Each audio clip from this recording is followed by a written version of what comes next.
Enemies I don't know. I dedicate this presentation here to my late beloved mother, who died 5 years ago on October the 7th, 2018. May her soul continue resting in eternal power. On Monday, October the 2nd, 2023, my mother would have turned 83 years old. Happy posthumous birthday, Machona mother, Shabin Queen, dearest. When as a child growing up in South Africa, up to the age of 14 and a half years, I was in various spaces hustled for my blackness and other envied personal attributes. My mother instilled in me a fierce sense of pride and personal integrity. She constantly told me how beautiful I was, and that as my academic performance demonstrated time after time at that time, I was the most intelligent kid around. I believed her, and with humility and gratitude, I've aimed to live her words since then. A beautiful, intelligent man that thrives amongst other beautiful, intelligent people. August month 2023 marked the 35th anniversary of my stay in Norway. The tangible plan I had upon leaving Zambia, my fatherland, in June 1988 was that I would complete the 3.5 years postgraduate business studies program I had privately secured for myself with a little help from my friends. Afterwards, I would then move on out to the big, wide world. 12 years was the time span I had given myself that when subsequently big and strong, with an economics PhD degree and international big business and global technocracy experience clashed under my armpits, I would then return to South Africa, land of my birth, and become the country's reserve bank governor. I had the earth moving under my feet. What could stop me then? The accompanying supportive Norwegian State Education Loan Fund scholarship offer was the first to come my way. I had accepted it without second thoughts because I just had to get out of Zambia at the earliest opportunity. That was a matter of both ambition and the nearly untenable personal living conditions in extremely hard family and national survival environments at that time. That I would somehow ultimately stay in Norway for a longer period, not in the least permanently, was never even an iota of an idea in my head. Dream of America calling, baby. In January 1991, towards the end of the business studies program, a bureaucratic glitch led to my ceasing to receive financial support from the scholarship fund. I was left with a huge debt in tuition fees and other costs to the school. Indefinite termination of my studies at the school became unavoidable. That was the beginning of my economic dire straits that would last at least 5 years in this first cycle. As fate would have it, I would fall in love with a sweet Norwegian woman during this time. In the meantime, I had opened and had been running 2 karate schools in Oslo since my arrival in 1988. That's how I got to stay in Norway to this day. Both love and karate no longer rule my life in Norway, but I'm still here, largely because of the joys, trials and tribulations that the love and karate exposed me in this country. I experienced the joys I wanted more and more. Norway delivered. I got addicted to the land. I have been overwhelmed by difficult circumstances beyond my control. Once unleashed, the trials and tribulations were ruthless. Under the hardships of life in Norway, I've seen many a lesser man from the African diaspora spiritually buckle, fall, rise and walk dead. All faith gone, no hope, neither mental nor physical strength left. They die, literally. I decided that if I fall, I shall fall, but I would never die. I didn't travel more than half the world to let problems of life kill me so far away from home. One way or another, I would find a way to rise again, just I can breathe. I could never return neither to Zambia nor South Africa, poor and without a business PhD degree. Never. Indeed, I fell once, I fell a second time. On the third fall, I lost everything, including face. My people networks collapsed. For once left alone, rockstar popularity dissipated. I got the opportunity to be better acquainted with myself as a grown-up man. I saw clearly my dreams, my potential in life. I became my bestiest bestie. Now I know myself well, better than ever. My self-knowledge trip gets better and more rewarding every new day that comes and goes. I got to understand that my social survival navigator skills by way of my sellable talents may be many, but the relevant shall come forth and carry me through only specific situational needs in order to respond accordingly to given conditions in different epochs and spaces. The constant steering ethos being my personal motto of change, win, adapt, or die.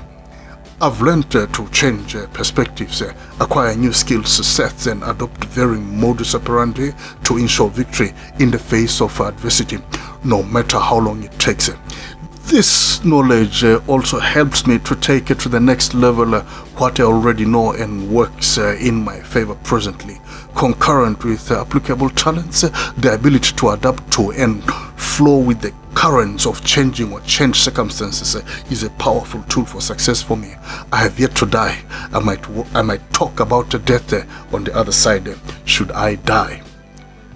Whilst recovering from the major fall following the devastating personal economy knock that I got from the global financial crisis of 2007-2008, I had fully embraced the idea that all I had to do was to chill and wait for my next big break.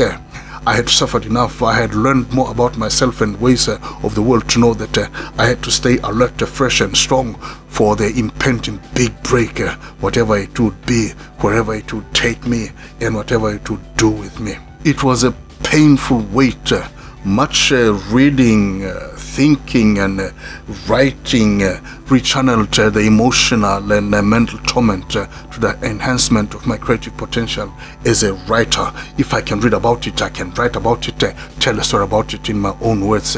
If I can write about it, I can deconstruct it. I will better comprehend the challenges. I will see solutions.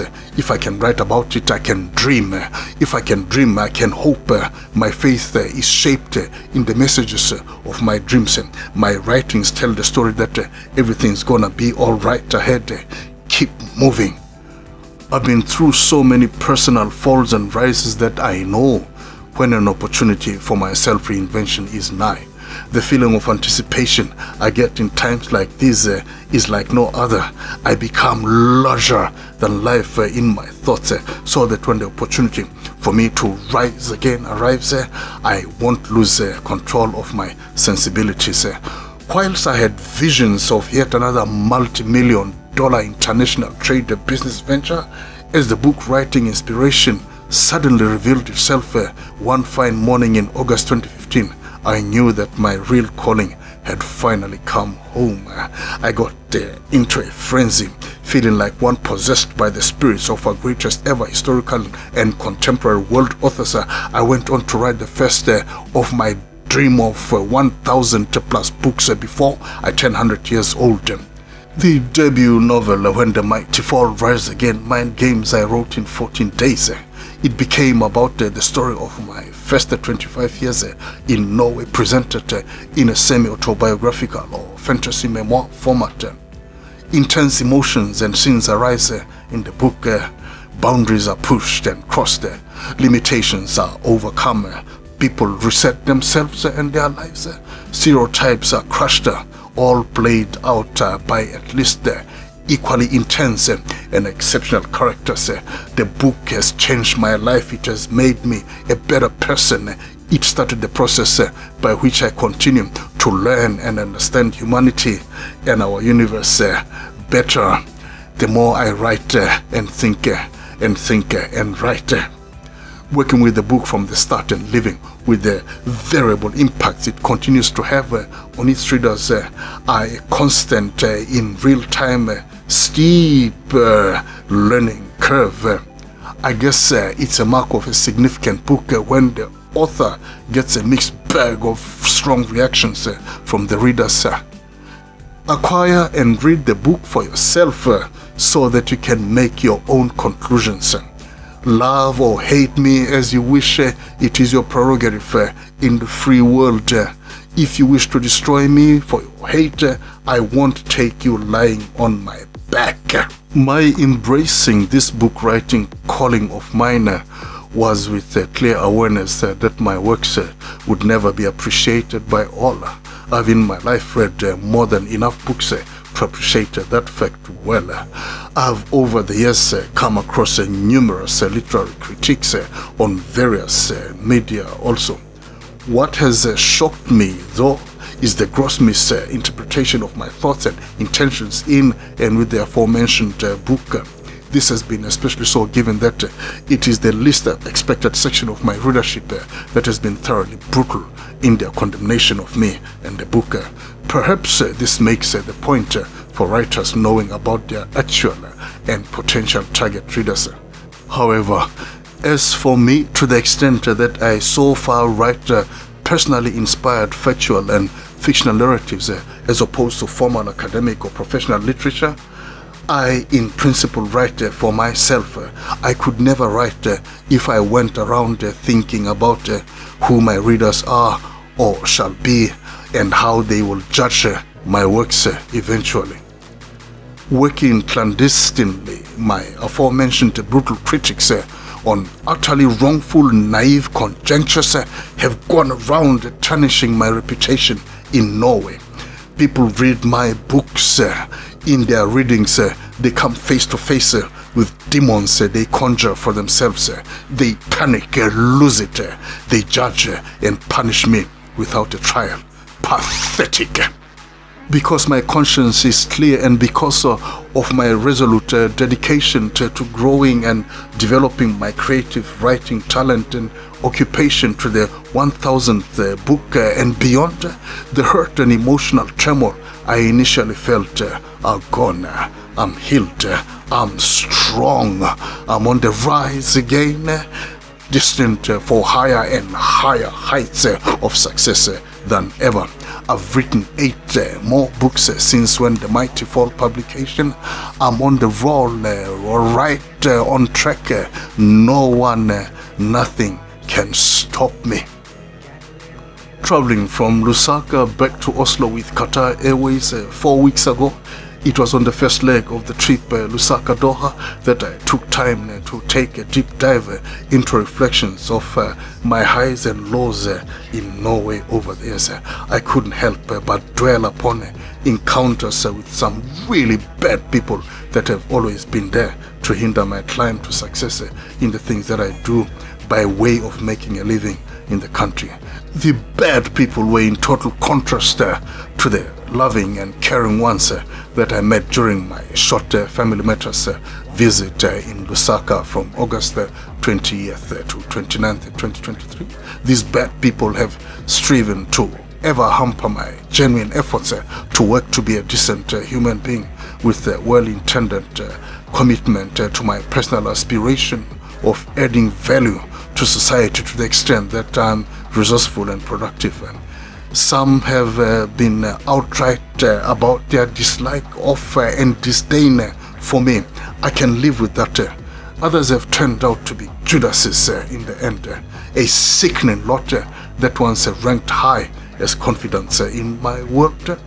These provoke my primordial survival instincts when I consider that they are ever gathering somewhere conniving to micro-assassinate me slowly. A mission I could never allow them the pleasure of achieving. Unless I am overtly, potentially, or actually cause them bodily harm, I'm not likely to resort to violence as an immediate self-preservation recourse. However, my warrior creative spirit observes or experiences and analyzes everything. I apply different writing styles as dictated by the moments when I celebrate or decry events around me, both near and distant. I do the same with uplifting or destructive actions specifically directed towards me. That way I get to vent out my frustrations and anger without spilling a drop of blood. Then I can sustain my sense of personal safety and integrity in the face of adversity, irrespective of whether the adversity is overt or discreet. My words are my armor. 24th October is also Zambia's National Day. Happy Independence Day, Zambia, my fatherland. Aware that my enemies had already drawn their swords to slay me, I felt like I had brought myself into the mythical lion's den at my arrival in Oslo. But I knew I was blameless contra the enemy's smear campaign against me.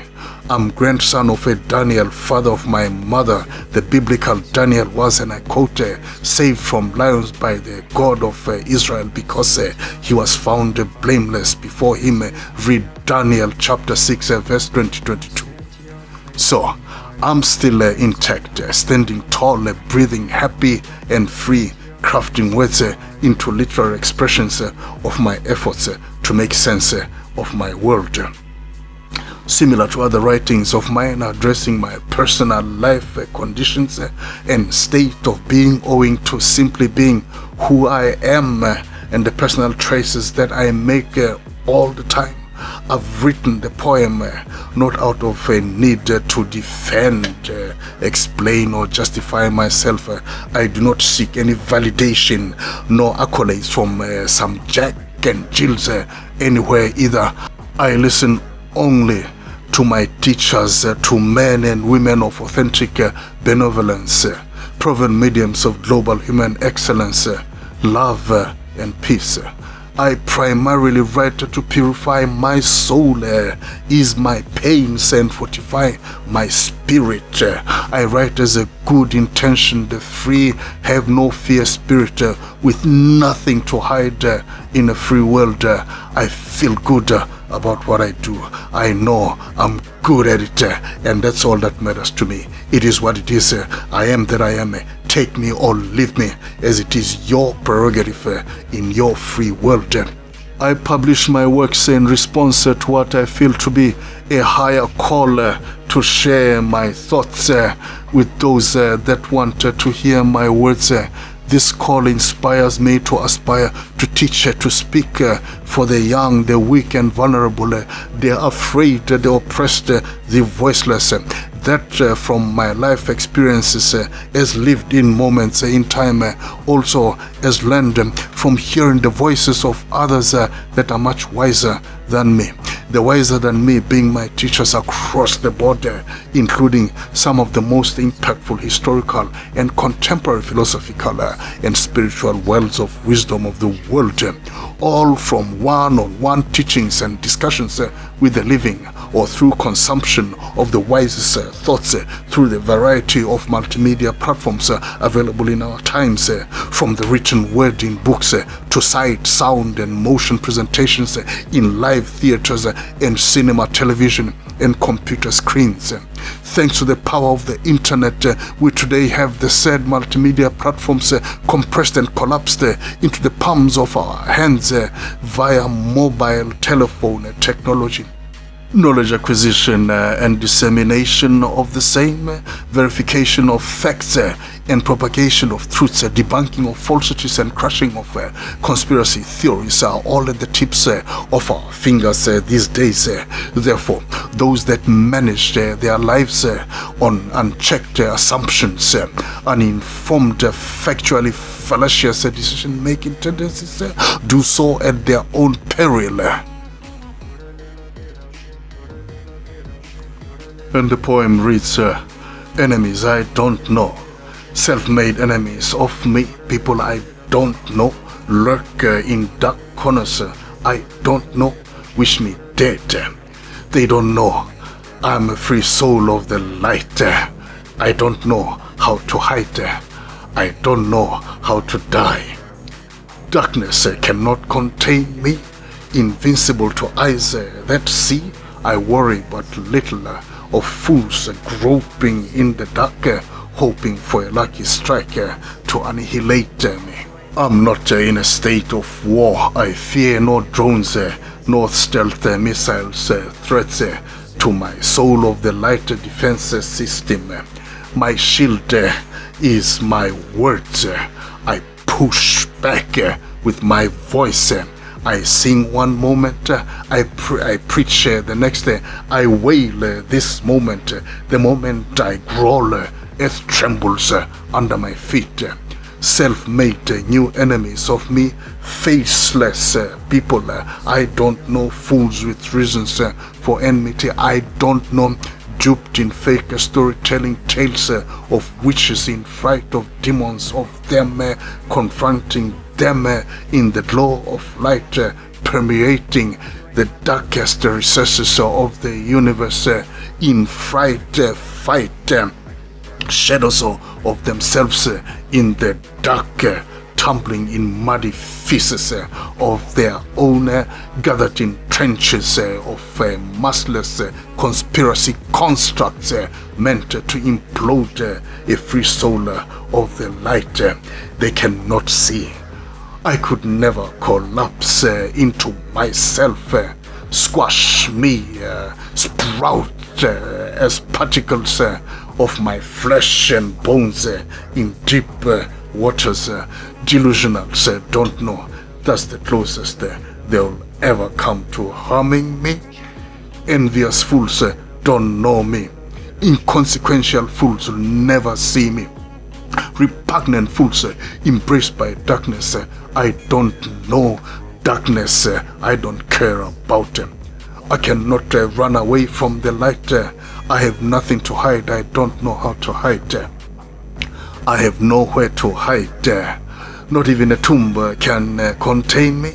I had to break the law, drank and drove for prison walls to hold me, if only for a while. You'll never find the remains of me in pyramids of Egypt in 1,000 years. When I say catch me if you can, I play with words. No longer do I play with bloodsuckers. Stabbed me in the back. I could have bled to death had it not been for the light stronger than enemies, self-consuming malice in the dark. Resilience is the name of dark hearts impervious light games I play. Here I am to see for all eyes with love. I am a soul of Invictus. I breathe love. As a matter of course, I'm here to stay. Longevity is the name of my dance for life. Immortality is the name of my end game. Beat that if you can.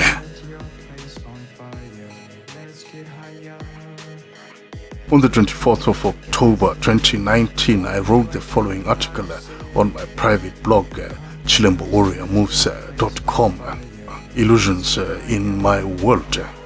Reality is I am here, I live, I love, I dance, I ain't going nowhere. Winter is coming now, Simon. If you have any doubts about coming back to Norway, you still have a chance of returning to South Africa, you know, said Sophia. Are you sure you have no regrets about coming back to Norway, Simon? You still have a home in South Africa, not so? Several others remark this way many a time. I live with no fear. If I have any doubts, I don't do it. If I do it anyway and get burned as a result, too bad. What's done is done. If I die, I die. Close the chapter. If I don't die, no regrets. I pay the price I have to pay and move on, assuming that I can still breathe, stand, walk, and think. If I can think, I can contextualize my feelings. If it feels right to do so because it's turned out that I've really screwed up, I'll beg for mercy if given a chance to do so. When I've been unfairly screwed and the perpetrator is cool about it, exercising their own capacity not to regret unjust screwing up of other souls, I leave them where they are. I never look back. I never go back. I'll always find new playing spaces. I'll always find new playmates. We might play on until our dying days. We might wear each other out in the midst of the golden years of our lives when some shit suddenly happens. Somebody gets screwed up somehow, another one bites the dust, whilst the other glosses in newfound glory at the expense of the screwed. It is what it is. That's how we roll. Falling out of glory is like milk spilling out of a glass. I never cry over either. Exactly 1 year ago today, I came back to Norway more shattered than I was when I left for South Africa 6 years ago. At the time, I watched with dismay as the success empire I had built came crumbling down. Getting to South Africa soon felt like I had evacuated a sinking ship without any safety equipment to wear or hang on to. Because I'm not a good swimmer, I knew that the only thing I could do was to let go and allow the ocean to take me where it pleased. If any creature of the oceans came to eat me, I prayed it would be a shark, agile, precise, in perpetual motion straight on ahead. In my naked, least to no resistance state of mind in the middle of the waters, I decided to play dead. Though I survived, I marveled at watching the last vestiges of my extended empire go with the wind to places beyond my fantasy. By the time my mother died, I had been thoroughly humiliated for 5 years and 3 months in South Africa. She died a disillusioned mother of a once indomitable son that had come on the verge of falling into the dreaded pit of poverty. That is the fate of the vast majority of black South Africans. On my part, I had long read and understood her despair. I had already long made peace with the fact that her inability to help me to fix my world would slowly but surely kill her. It was not only about me, but my two siblings also.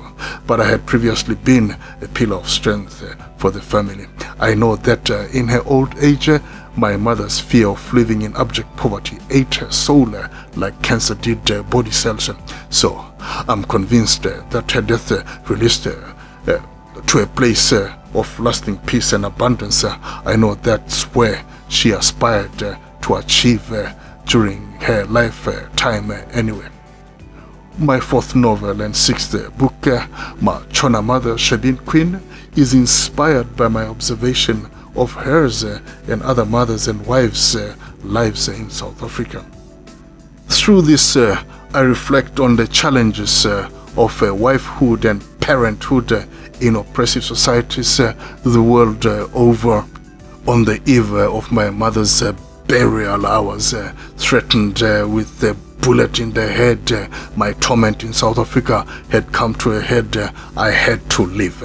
3 months earlier, she had in fact finally acknowledged that my future in South Africa was bleak. The only thing she could do was to give me her blessings, and I would have to find my way back to Norway. I should leave whenever I could. She was laid to rest on October 13, 2018. 11 days later, I landed in Oslo in grief, tired, bankrupt, homeless, businessless, jobless, a total mercy of other people and the state for the first time in my adult life. I received unprecedented, overwhelming support and love. This gave me a refreshing new taste of humility in my heart. Alas, I'm still shocked by the discovery that love has inexplicably diminished, if not vanished altogether in certain quarters. But then again, love is like milk. When it's spilled, it's gone. No salvation, no cry. Like milk, fresh love abounds always. Spilled milk tends to be messy. Post-spillage cleanup is ever so necessary. Therefore, left unattended to, spilt milk can go stale and stink. Poison.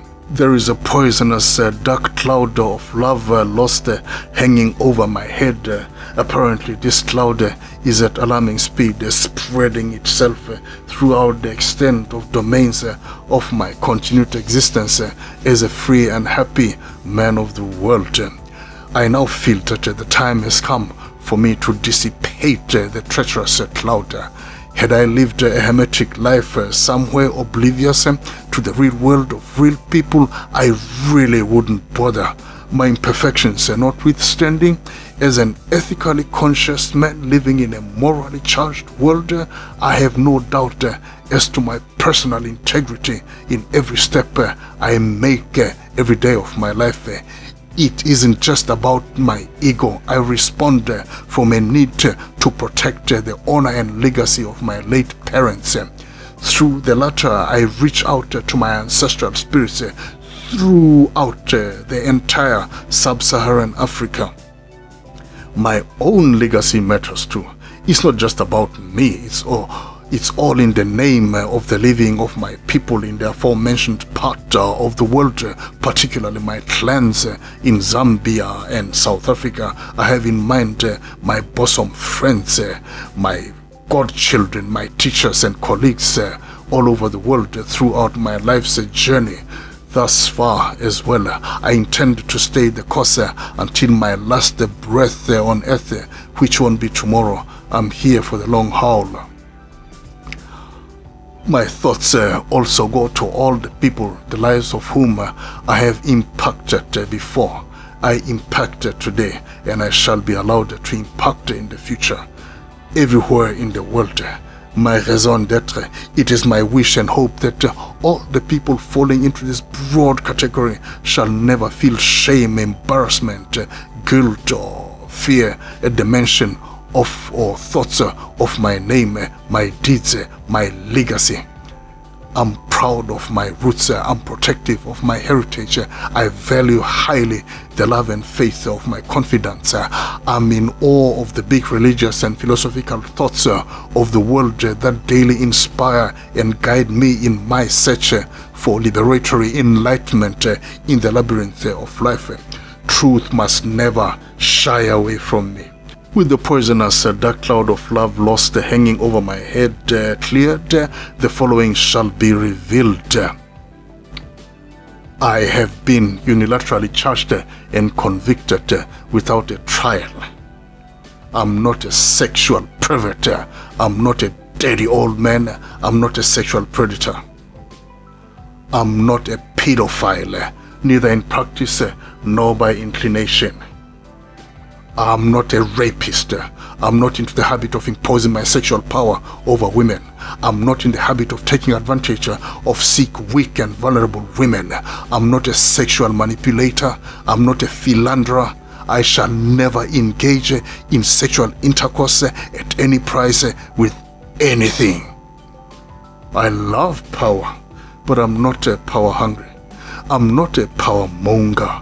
The essence of my being is not defined by the power that I wield as attendant to the things that I do. For example, when I'm revered for being a 6-dan black belt karate master, I don't take it personal. I'm nothing more than a conduit between higher knowledge and the people that my position empowers me to serve. With or without karate and its inherent existential and functional attributes, I remain the same original Simon Chilembo, ever aspiring to be a decent human being each and every day of my life. My fallibilities considered, karate does not define the essence of my being. It is but one mirror of many that reflect the infinite potential of the essence of me as a human being, a social change force. I shall never fight for power acquisition and sustenance at any cost, but I shall fight with all of my life against the deliberate malicious application of unfairness and injustice as tools of manifestations of power against me, my own, including the values that I stand for. I am addicted to love and peace. It is preposterous to seek to delete my existence in the historical developments of certain phenomena in my world. History never forgets. The wise will always query. Answers will have to be given, no matter how murky. Having stated the above, I encourage anybody with any compelling evidence to contradict me to come forth and present their cases. This evidence shall be tangible, derived from real life circumstances. It shall not be derived from ill-founded conclusions obtained from subjective misinterpretations of my literary works. It shall not be derived from malicious rumors about me either. Otherwise, people can just lay their weapons down and move on with their lives. We all deserve happily ever after living once love has found new hearts to entice. That's the way of the world. Character assassination claims and rumors about my person have been doing the rounds in Oslo and environs, especially since the publication of my debut novel, When the Mighty Fall, in November 2015. I feel strongly about this, such that in the unlikely event that it can be objectively proved that I am a molester, I will kill myself. That not as a manifestation of any suicidal vice about my character. Moreover, I will consciously choose to kill myself for my sins, to save society resources and troubles of arrests, tedious court cases, and all that goes with dealing with the issues of crimes against humanity. It ought to be as simple as that, really. I am not a fan of capital punishment. However, my abhorrence of sexual abuse, especially with respect to children, ignites the most primitive of my human instincts. Were to be found guilty in this case, I wouldn't hesitate to execute upon myself the ultimate punishment that my primitive instincts see as justifiable against the child molestation. I will publicly nail myself on the cross. I will invite the world to come and practice archery on my body until there will be no more flesh, no more bone left for an arrow to pierce. Then my corpse must be set on fire whilst on the cross. No funeral services, no urns. Let the wind blow the devil's ashes away to places far away into outer space. No memorial services. Denialism of my place in history will be just fine then. I was never here. I was an accident of nature. I was a figment of my imagination. I was just an illusion. I say to my enemies all the time, you don't know me. That'll be it for today. But before you go, thank you for watching. I hope you've enjoyed the presentation and that you found it of value as you go about your own journey of life with all its joys and trials and tribulations. If that's the case, please like the video, and if you've not done so yet, do subscribe to the channel here. Help me grow the channel to be a more dynamic and prolific platform for sharing ideas and thoughts of inspiration as we all go about seeking answers to pertinent questions of living as thinkers and creatives, wishing to see this world of ours a better place for all. Your support is valuable to the channel. Feel free to write below and ask questions, make comments, and give suggestions as to what topics to cover in the future. I'll also appreciate feedback on how we can improve the quality of presentations on the channel. I'll see you in the next one soon. Peace.